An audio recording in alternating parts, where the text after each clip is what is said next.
Okay. Well, the open session is now open, and this meeting has started. If everyone can join me for the Pledge of Allegiance. Great. I pledge allegiance to the flag of the United States of America and to the republic for which it stands, one nation, under under God, God, indivisible, with liberty and justice for all. Okay. Thank you very much, everyone who is joining us from home. We are starting this meeting. First, let's take roll call. Everyone is present and accounted for, with the exception of Trustee Howard. Let's see. Report of action taken in closed session. There was no action taken in closed session. So moving along to the adoption of the agenda, there have been no changes or additions to it. So I'll entertain a motion to adopt the agenda. So moved. Second. It's been moved in second. All those in favor say aye. Aye. Opposed? Abstentions? Motion carries unanimously. The agenda has been adopted. So moving on to communications. First, we have the public communications section. Individuals wishing to address the board on any non-agenda items which are of interest to the public and within the board's jurisdiction may do so during this time. The board may not act upon items presented during public comment, but may briefly respond to statements made, ask a clarifying question, or refer speakers to district staff or other resources. And that's the government code 54954.2. And 54954.3. Our process: you may submit a comment in live chat on our YouTube channel during the live stream of the board meeting, or you may submit a comment to the public comment section of the agenda in Assembly Gamut meetings by entering your name and email address. The board assistant will review and provide public comments to the board and enter them into the meeting minutes. So I will, we'll give it a couple of seconds because there's a bit of a delay. So we'll give it a couple of seconds and see if there is anything in the public comment section of the board meeting, of the YouTube channel.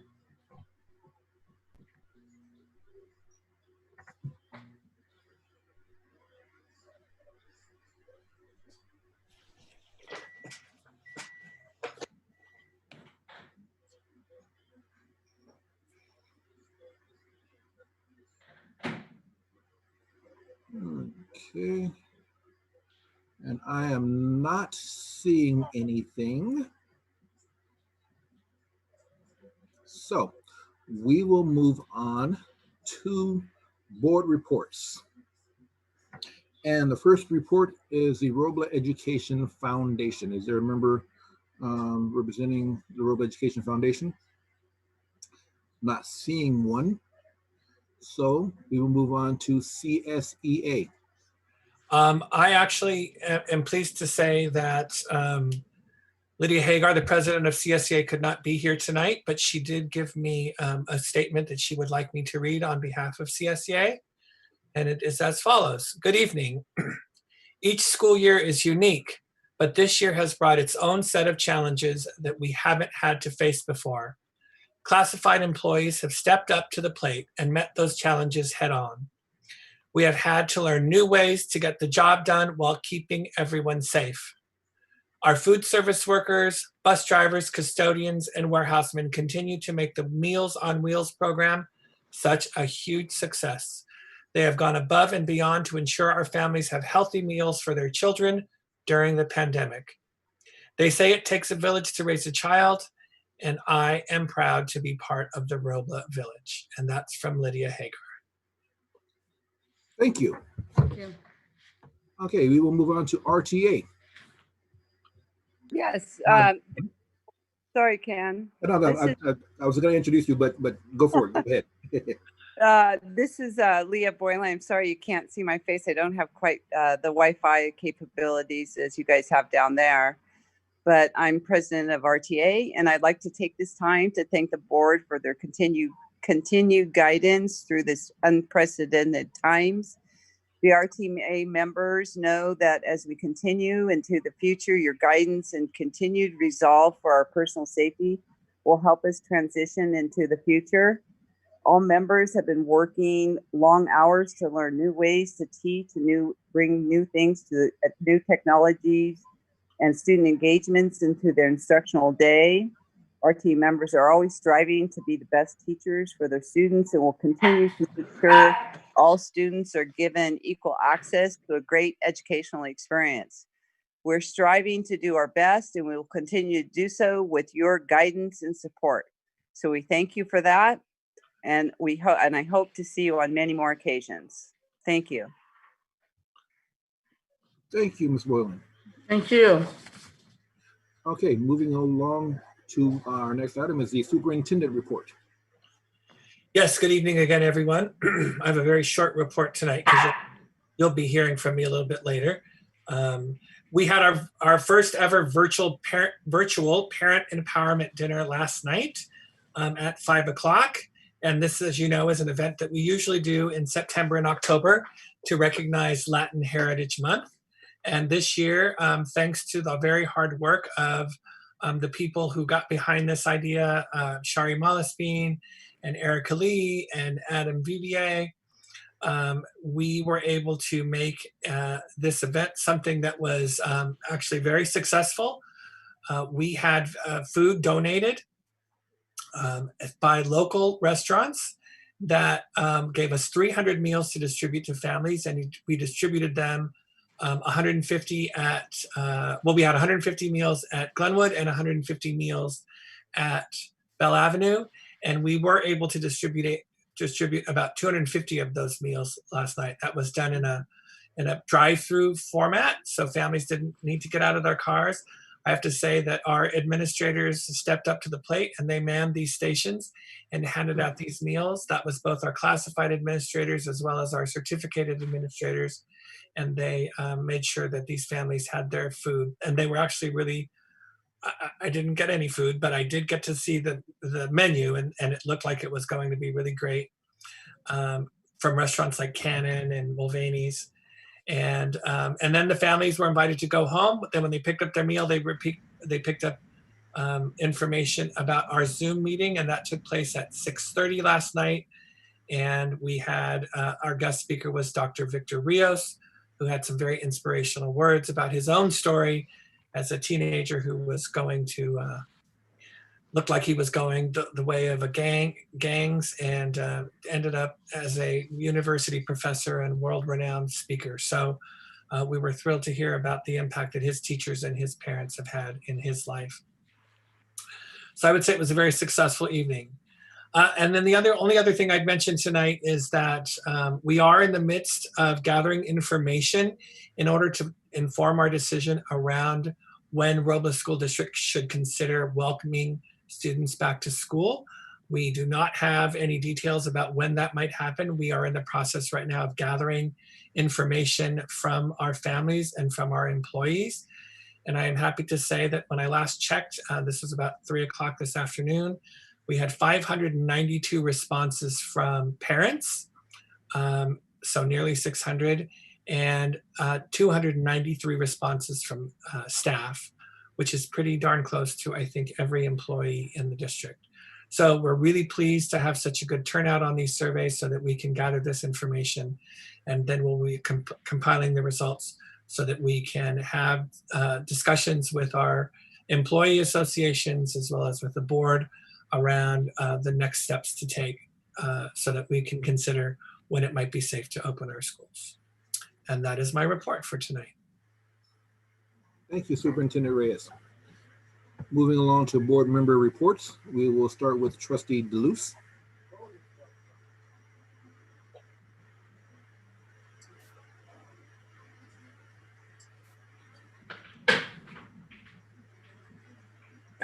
Nothing to report. Okay. Trustee Cardona. I just want to tell thank you to the school district. I think the event yesterday was really well organized, and food was great. the speaker was really well inspired and motivate us to do well in school and follow our heart. And I think that touch a lot of our families and are inspiring the community too. And just thank you for you guys' effort. And thank you. Thank you,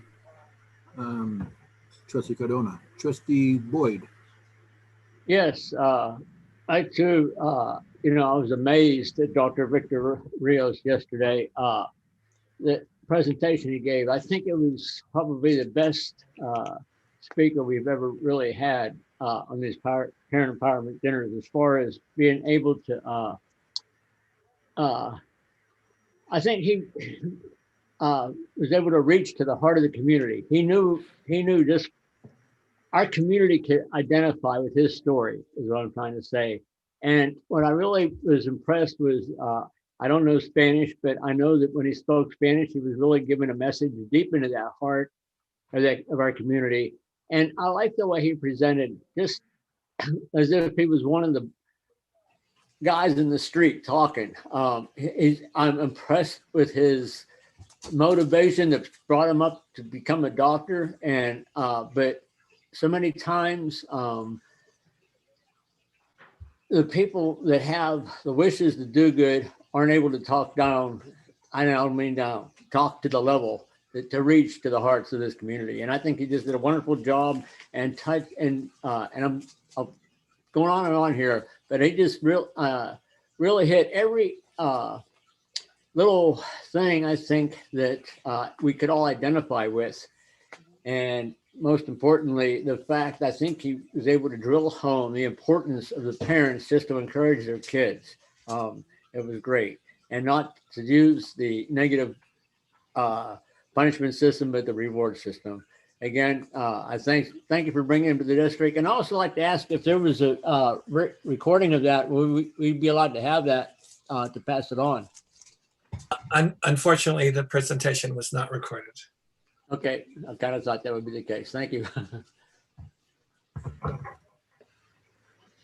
Okay, thank you, Trustee Boyd. And I had the same question because I wanted to see if it was recorded. I actually wanted to go back and listen to it again, and also encourage other people to. So it's kind of sad that we didn't get it recorded because it was a great presentation by Dr. Rios. I actually, halfway through it, called my daughter down and we watched it together, and that's the first time that's happened. We have very dynamic speakers, but that one, Dr. Rios, was really good, and I really enjoyed his speech. So thank you very much for bringing him in, and hopefully we will have him back at some point in the future. I think that would be very valuable. Okay. Moving on to our next section, presentations. And our first presentation is our distance learning update with Superintendent Reyes. Thank you. So as everyone is well aware, we are in the midst of our distance learning program. I'm going to share my screen.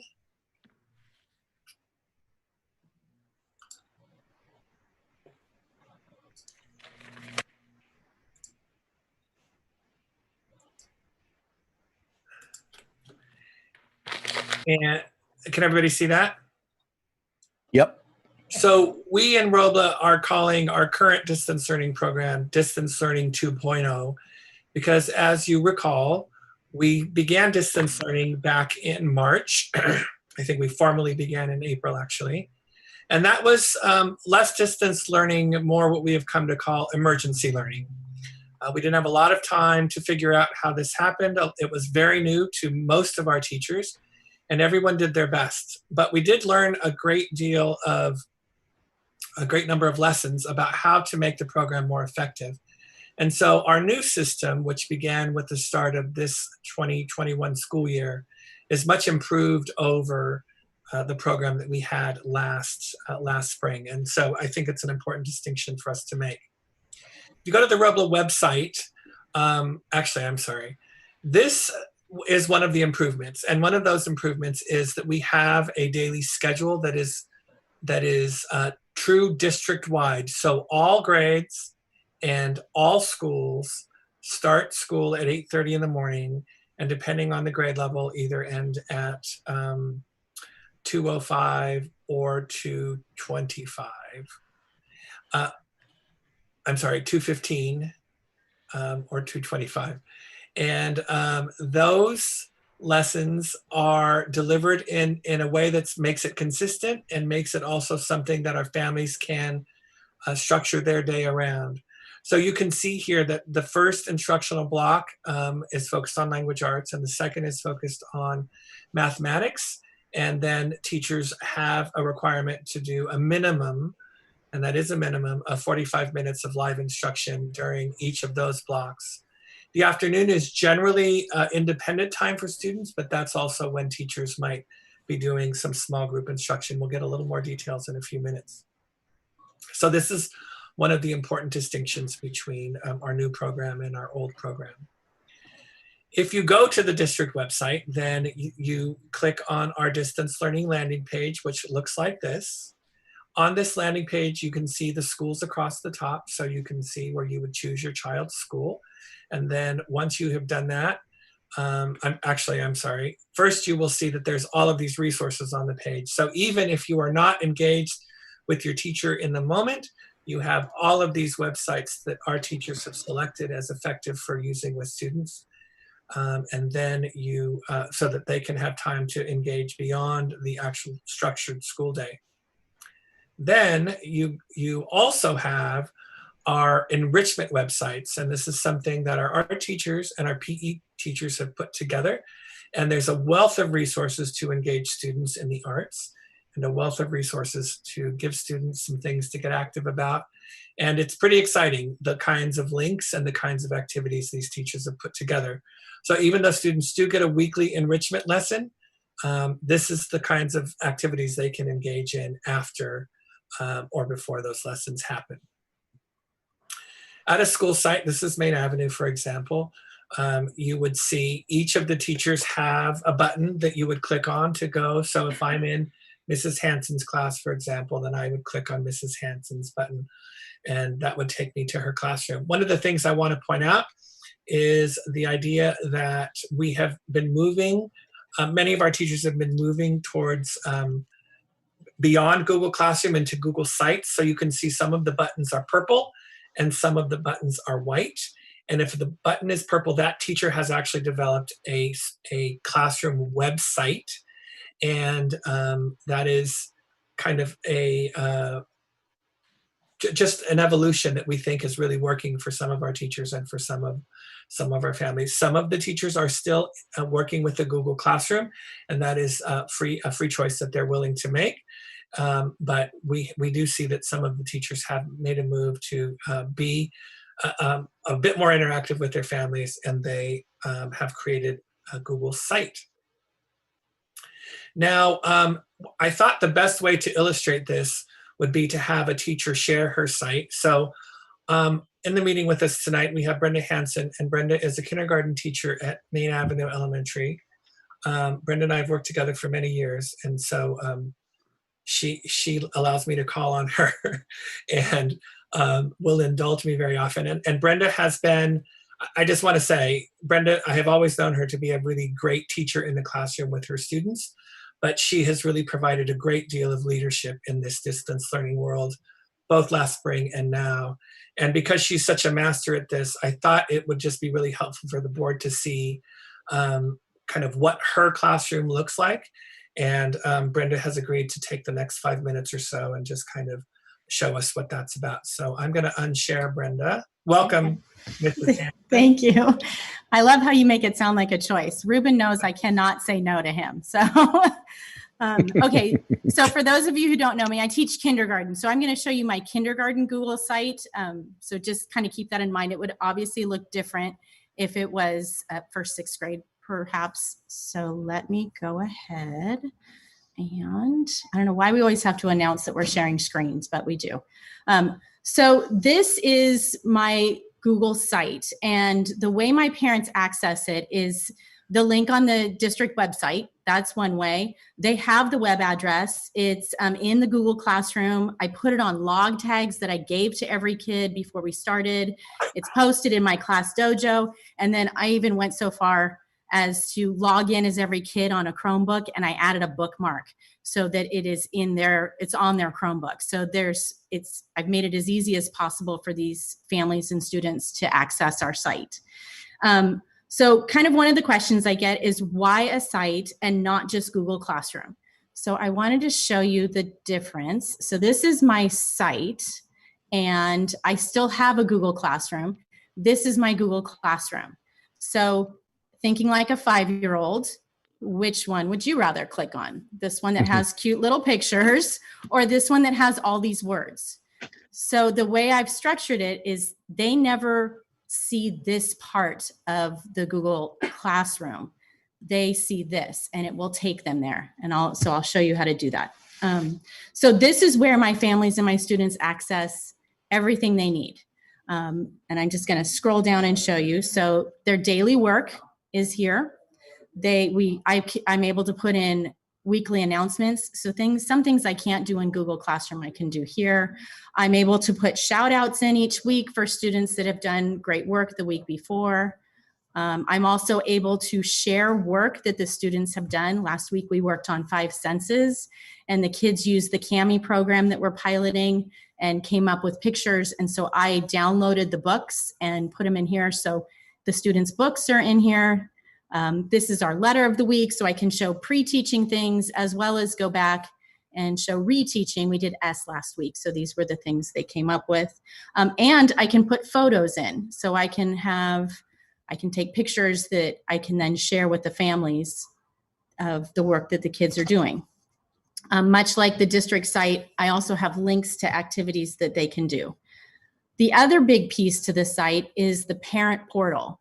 I think of it as the spot, all those things that I would send home in paper form, I can't do that anymore, so I'm sending it home this way. So each week I do a video showing, again, these are 5-year-olds, so I have to show them, this is all the materials you need to have for the next week. Tear out this paper, have this one ready. So I do a video. In the parent portal is also our weekly newsletter, so that I post that each week so the parents know what we're learning and what to look forward to. My Google form that's kind of usually at the beginning of the school year that I send home in paper form. Can't do that this year, so they fill it out as a Google form, and I can have all the results, as well as kind of my classroom expectations. So this is a flip book that, again, used to be in paper, and now it's digital, so they can click on each topic and find out information about our class. Let's see. So, also, one more, sorry. Our daily schedule. So as Ruben shared, we are online at 8:30 each morning, and we chose to stay online with our kindergartners from 8:30 to 11:45. It's too hard for them to log off and log on. So we do that chunk in the morning that is the language arts block, and then we all take a recess, the chunk in the afternoon or after recess that's math, and then we all go to lunch at 11:45. In the afternoon, I do small group work, and I'll show you that in just a moment, where I call back certain kids, and then I'm available for office hours. A lot of talking with parents, a lot of answering questions kind of happens in that afternoon time.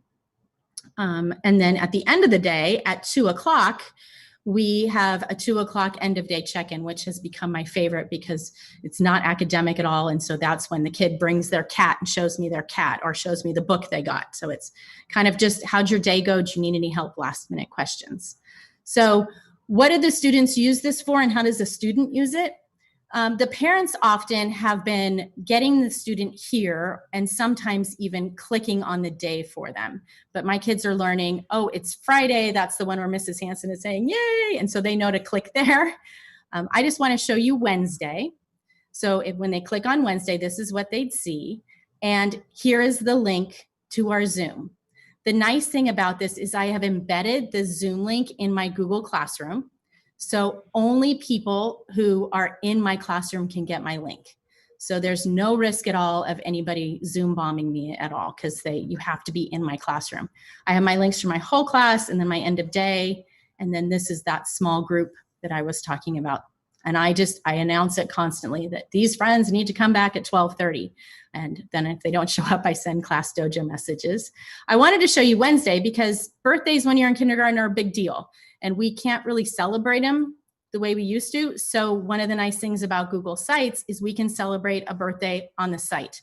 It happened to be a little girl, Allie's birthday the other day, yesterday. And so I was able to share this, and these are each clickable links. So just kind of little birthday activities we sing to her, and everybody can kind of go to her birthday party. So it's just another way to try to create a little normal. Then when the kids are ready to do work, this is where all their work is.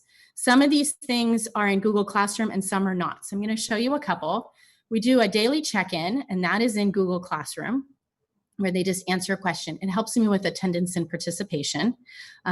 Things like letter of the week, though, that is not in Google Classroom. It's just a slide that has interactive pieces to it. So they're clicking on that and to practice our letter. But I do have reading and math to turn in that is in Google Classroom. So I'm able to track their work in Google Classroom as well as kind of their participation in class. So it kind of gives me both, the best of both worlds. I will also post phonics lessons. I do 5 a week and post them that they can watch. These are quick 5-minute lessons, just asynchronous time that they can participate along with me.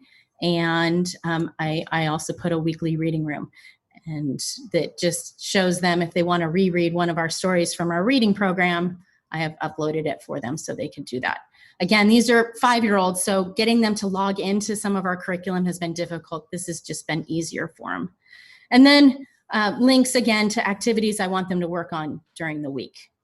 And then the final thing that I have on here for them is daily recordings. Sometimes a student, we all know internet's been iffy. So sometimes if their internet goes out, they lost their power cord, or they're not home, or just all these things, and they may want to rewatch. Or sometimes something happens and I might contact a parent and said, oh, Johnny did this great thing today in math. You should watch today's lesson. And the parents can do that and the students can rewatch. And let me make sure. Oh, there we go. So I have a folder built, and when I record, which is the hardest thing to remember to hit record each time, I have it broken up into sections of the day and I put it in there. And then on the weekend, I wipe that clean and we start over again the next week with new stuff. Let's see. So I was going to talk about how it's going. So I've got to say participation and attendance is great.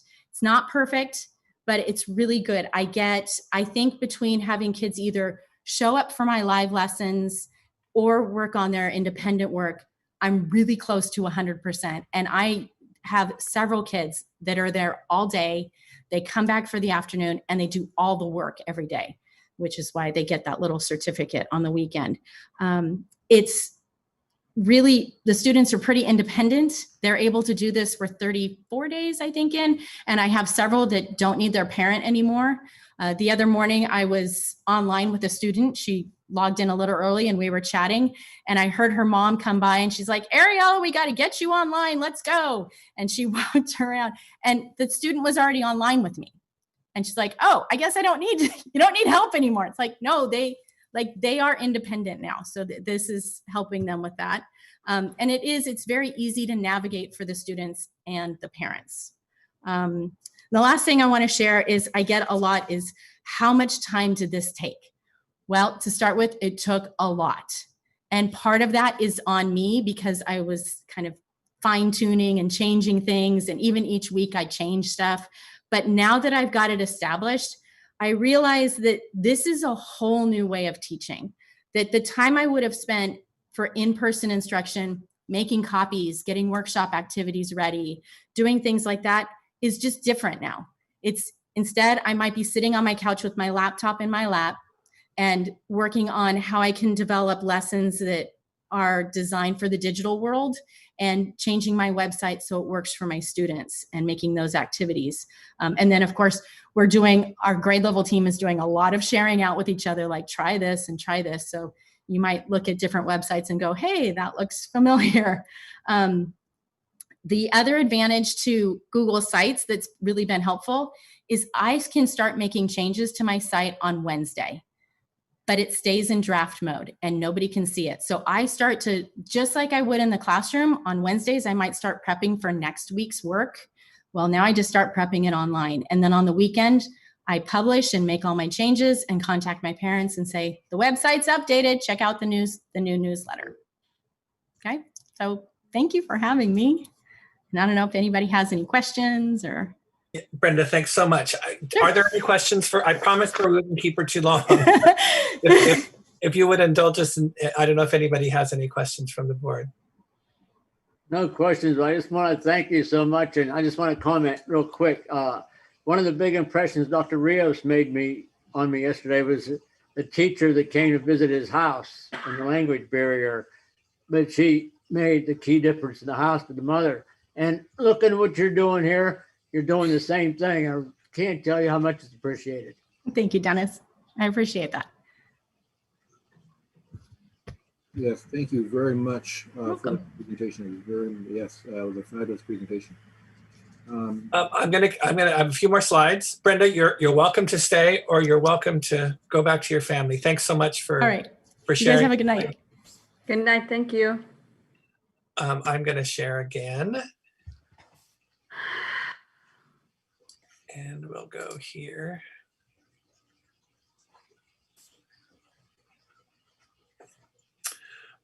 So, I think that speaks just volumes about how dedicated our teachers are. I think that, yes, she's an exceptionally talented teacher in terms of her ability to make things very engaging for her students. But I think it is a wonderful example of how hard our teachers are working to make sure that we are keeping our students very, very actively involved in their learning. I wanted to mention these participation logs. This is something that we do in Robla that we created in-house. And this is the way that the teacher monitors how their students are progressing. So this is a blank one, but of course a teacher's real document would actually have student names here. And then what you see here is that this is from August, but you can see on August 19th, this teacher has 4 different chances to check whether or not the child is participating at school. I'm sorry, these 4 chances. So were they present during the Zoom in the morning? Were they present when I did the live instruction for English language arts? Were they, and if they were, then I click here. If they were present for math in the morning, then I click here. This is afternoon, their work in the afternoon. Did they participate in the afternoon work? And then did they turn any work in the Google Classroom? So 4 times a day, our teachers are checking that children are participating in class. And obviously this helps us to find anybody that might be missing so that we could re-engage them. We do have a process that we call Robla Student Find, and Robla Student Find is a process that we've created for when a teacher does try to reach out to a student and they don't have success. What are the steps they go through in order for us to re-engage that student? And I'm going to show a news piece. I know I've shared this with the board, but I did want to share again. This was published, actually this is a national story. I actually got a few emails from former colleagues in other states who saw this. And this is a story that was put out locally on Channel 40 about Robla's student find system. It's very short, but let's look at that.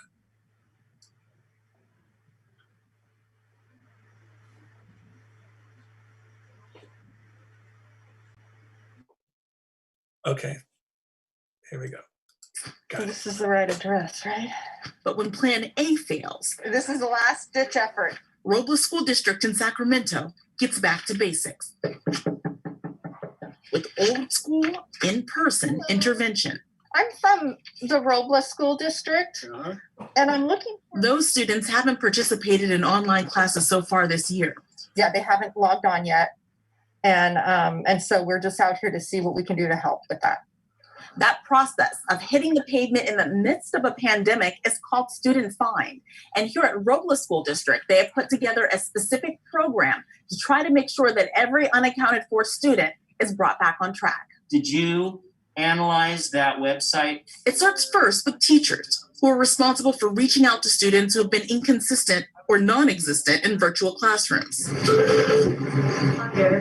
The teachers then keep track of when and how they reach out, escalating the matter to principals and office staff if necessary. If the administration doesn't get results from a distance,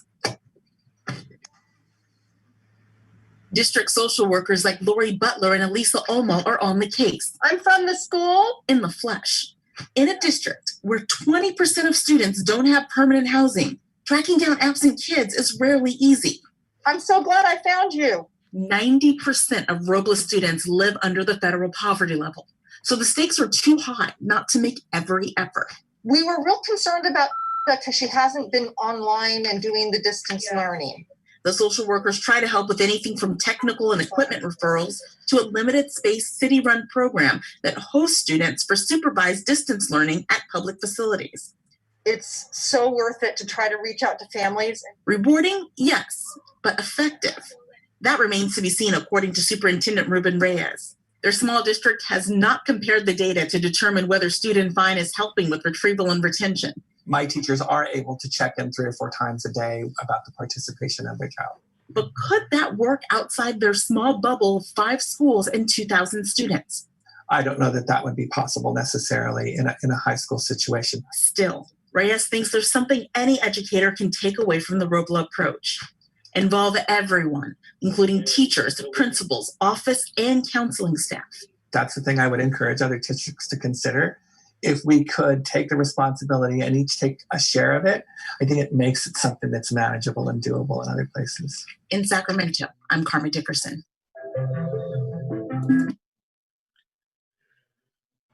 So, yeah, I think just that's pretty exciting. This, that this was shared district-wide, nationwide actually, and it just shows that our staff again is very willing to do whatever it takes to make sure our students are engaged. So what's next for distance learning? As I mentioned earlier, we are currently in the midst of a staff survey and a parent survey, and that actually is more about the new model that we'll have when we're able to have students come back to school. But we do ask questions about distance learning on there. So input from staff and input from parents, I think, will further allow us to make any changes and to see if there are other things that we need to fix or improve upon when it comes to distance learning. We will be doing grading for the first time at the end of this trimester. Last spring, because we weren't sure how it should work, we didn't do grading, and so we are moving towards making that happen. So we're working on making on that. And then obviously distance learning will happen during the transition model. And I'll remind everyone that even when students come back, they'll be at school 2 days a week, but they will be home 3 days a week. So distance learning will need to continue, and we need to make sure that we continue to make it better. And one of the ways we're making it better is something that's just brand new. It's called the Robla Knowledge Nook. And this is a committee led by 2 of our administrators, Mario Penman and Sarah Newhouse, who worked with a group of strong teachers to develop even more tools to help teachers refine their distance learning. Brenda Hansen, of course, was on that committee as well. And they actually just created a teaser video that they just launched, and I wanted to share that very quickly as well. Let's watch that.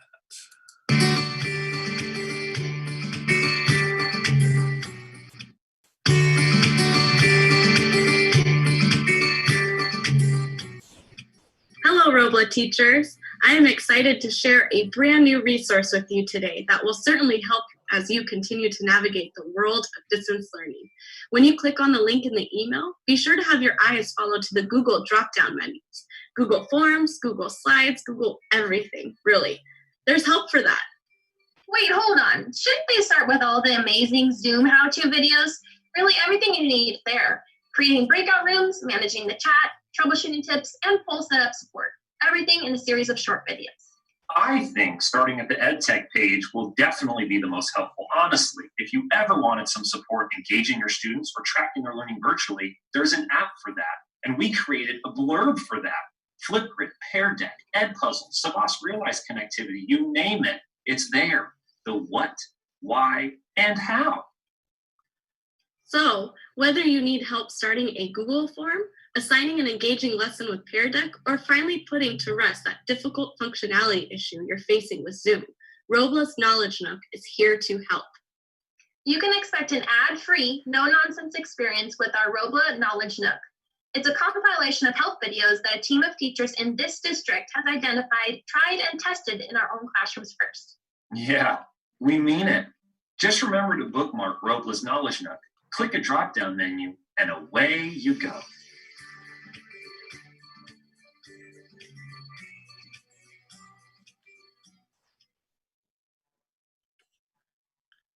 So I think that's just really cool.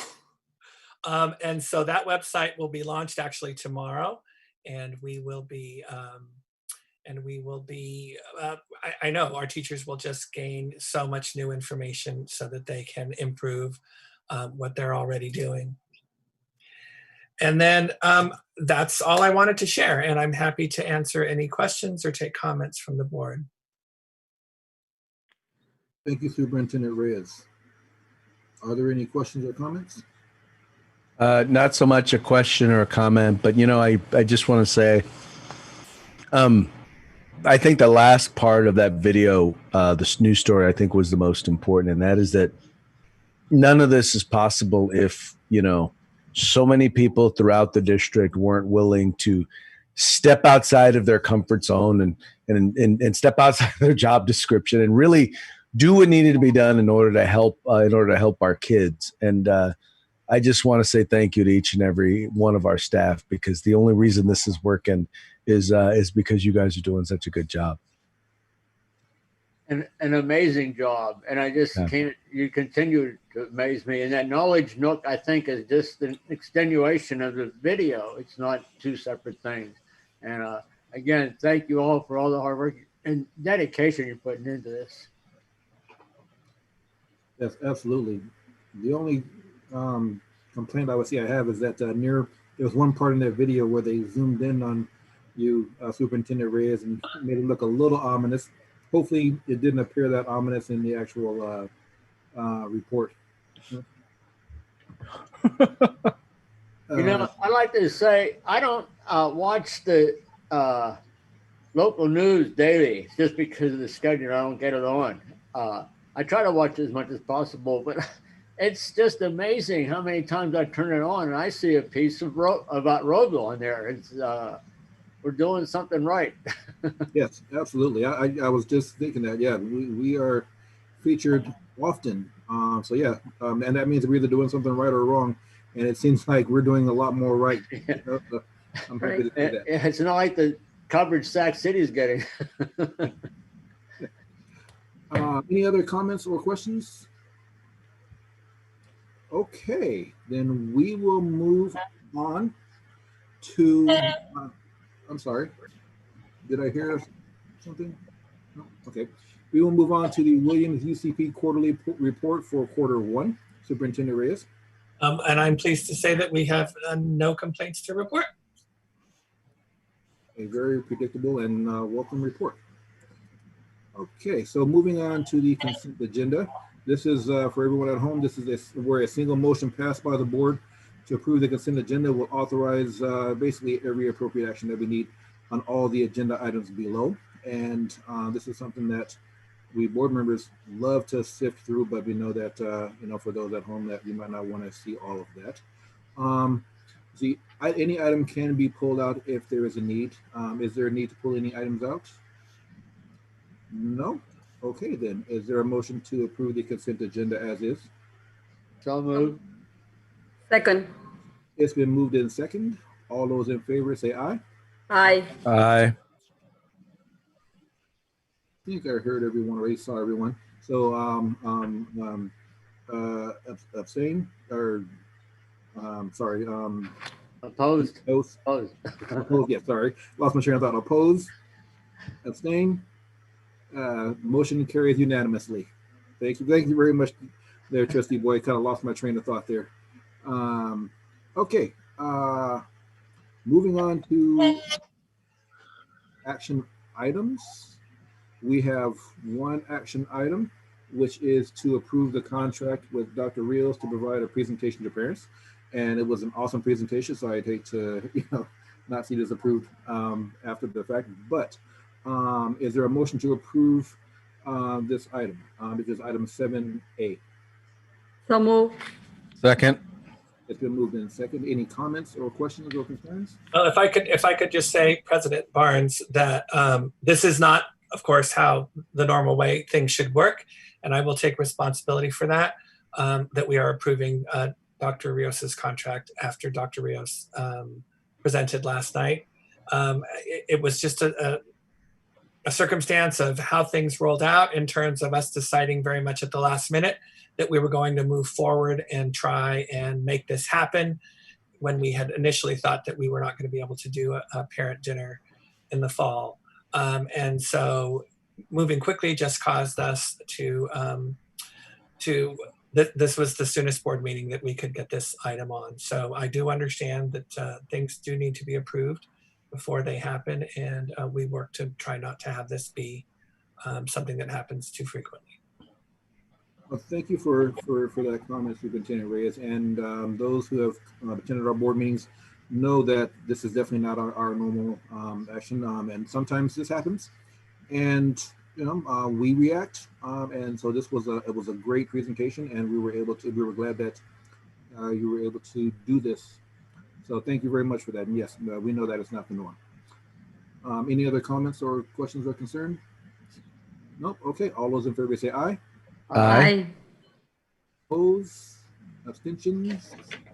Motion carries unanimously. Moving on to board member requests for future reports. We will start with Trustee DeLuce. I will reiterate a past request and see if we can get a flag to be kind of on the monitor when we stand up to do the Pledge of Allegiance. Second that. Trustee Boyd. I have nothing. Okay. Trustee Cardona. I don't have nothing. Thank you. Okay. I have one request.